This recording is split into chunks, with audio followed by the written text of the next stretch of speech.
കേരളക്കരയെ നടുക്കി മറ്റൊരു അപകട വാർത്ത.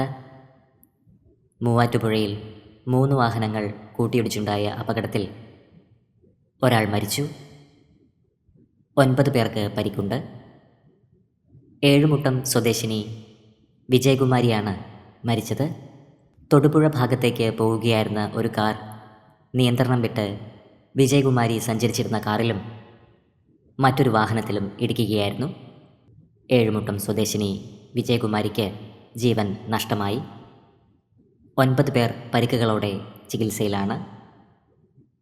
ഇടിയുടെ ആഘാതത്തിൽ ഒരു വാഹനം പൂർണ്ണമായും മറ്റ് 2 വാഹനങ്ങൾ ഭാഗികമായും തകർന്നു. വിജയകുമാരിയുടെ അപ്രതീക്ഷിത വേർപാട് ഒരു നാടിനെ തന്നെ നടുക്കിയിരിക്കുന്നു.